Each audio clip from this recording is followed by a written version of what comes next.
Super excited ako dito sa phone na to dahil ito yung kauna-unahang V-series ng Vivo na merong Zeiss triple main camera. Yes, hindi kayo nagkamali ng pandinig. Triple main camera guys. Kasi lahat ng camera dito sa likod ay talagang maaasahan at talagang pang main camera yung performance niya. At usually guys, ang Zeiss Optics nakikita lang natin yan sa mga flagship phone ng Vivo. Ngayon, nasa V-series na. So tara, huwag na natin patagalin pa. Pag-usapan na natin itong Vivo V30 Pro 5G. Let's do this!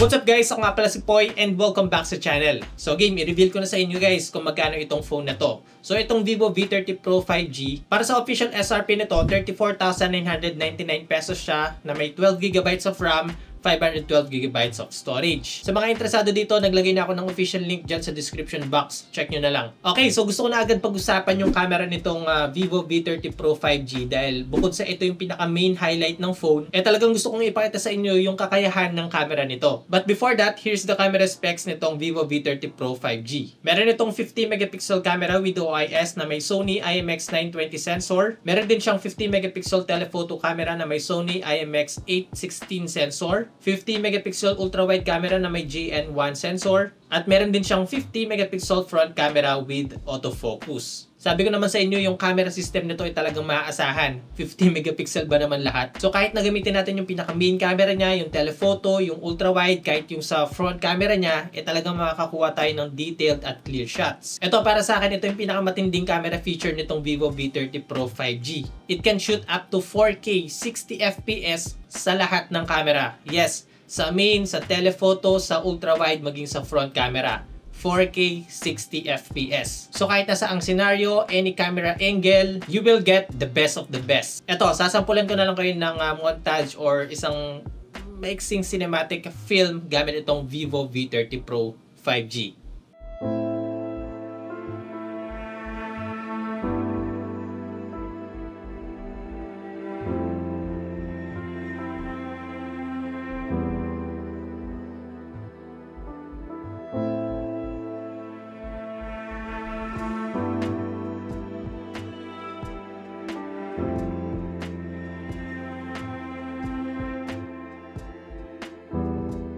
Now, pagdating naman sa photo mode, meron tayong tatlong color profile para dito, no? Meron siyang vivid or yung, I think, pinapatingkad yun. Vivid nga eh, diba? Meron siyang textured or parang medyo tinaasan ng konti yung sharpness.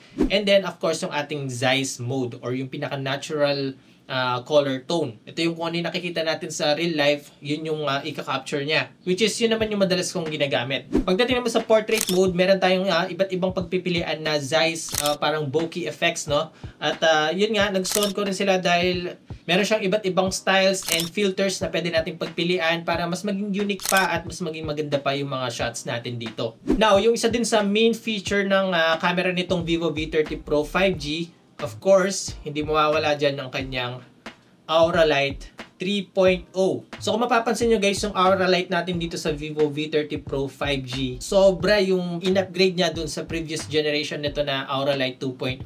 Which is para sa akin, mas makakakuha tayo dito ng softer light source kapag kumukuha tayo sa medyo dim na environment. Ang nagustuhan ko dito guys, hindi pa rin nila tinanggal dito yung pag-a-adjust natin ng color temperature ng Aura Light, no? So depende na lang talaga sa inyo kung paano nyo ito gagamitin, no? Pero anyway guys, ito yung sample ko gamit itong Aura Light 3.0 with and without at comparison between dito sa Aura Light at doon sa normal flashlight. Bago ko ipakita sa inyo guys yung mga comparison na nakuha ko, ito muna yung scene, no, kung saan sobrang dilim talaga dito sa place or dito nga sa studio. Pinatay ko talaga lahat ng ilaw dyan at tinest ko guys yung kakayahan ng Aura Light 3.0.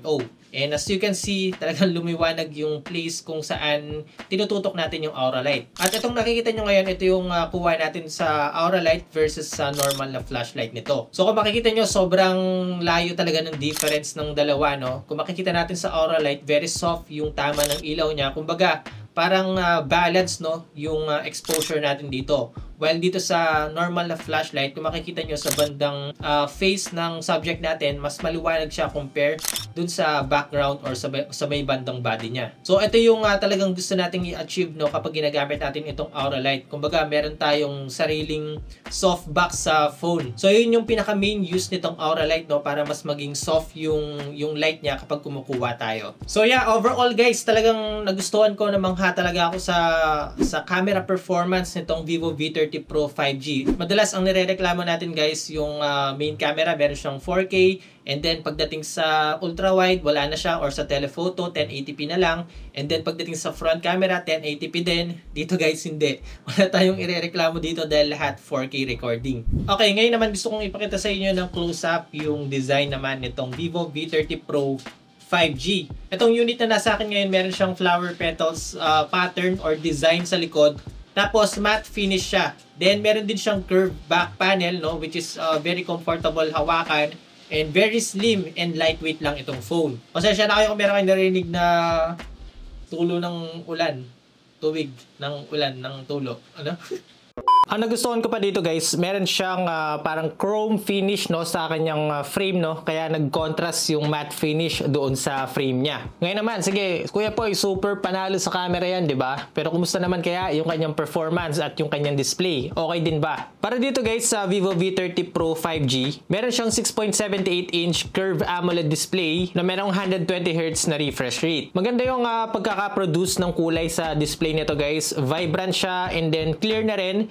Tapos yun nga, dahil 120Hz, of course, expect natin na makakakuha tayo ng smooth experience dito. Widevine L1 na rin siya guys, kaya naman sa mga mahilig manood sa Netflix and other streaming platform, may enjoy nyo yan dito guys kasi makakapanood kayo ng HD. Color is good, bright enough, maliwanag siya guys kahit na gamitin natin siya sa labas. And then, nagustuhan ko rin yung bezels nito kasi manipis na siya guys dahil nga curved display na rin to. So, halos full view na yung may experience natin dito. Overall, wala akong nakitang problema sa display nito guys. Very smooth naman siya nung ginagamit ko siya ng ilang araw na. And then when it comes to performance naman, naka MediaTek Dimensity 8200 na to, 4 nanometer chipset yon. And then Vantage OS 14, Android 14 na rin. Meron siyang 12GB of LPDDR5X na RAM, 512GB na UFS 3.1 na storage. 5000 mAh naman yung battery niya, tapos supported siya ng 80 watts fast charging. Ito naman yung mga nakuha nating score sa pag-benchmark dito, no. Tinest natin siya sa Antutu benchmark, sa Geekbench 6, pati sa Wildlife Extreme Test. If gusto niyo naman makita yung real life performance nito sa gaming, ito yung test natin guys sa Call of Duty Mobile multiplayer mode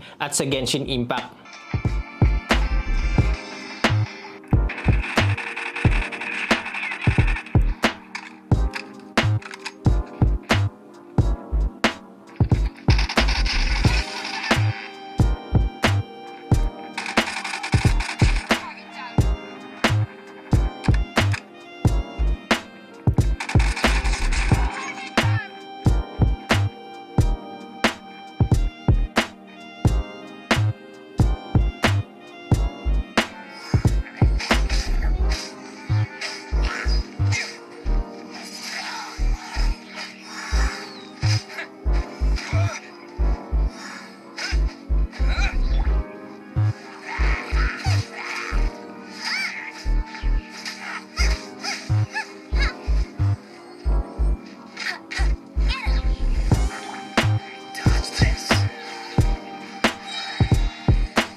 And basically guys, that's it for today's video. Yun na po ang Vivo V30 Pro 5G. Kung naghahanap ka ng camera phone na magagamit mo pang sarili for business and sa work na need ng quality outputs pero yung tipong hindi masakit sa bulsa, this is probably the best mid-range smartphone as of now na pwede kong i-recommend sa iyo. Good quality video recording with up to 4K 60fps sa lahat ng camera. Like, minsan ka naman makakita ng mid-range phone na 4K sa lahat ng camera, no? Maging sa front camera.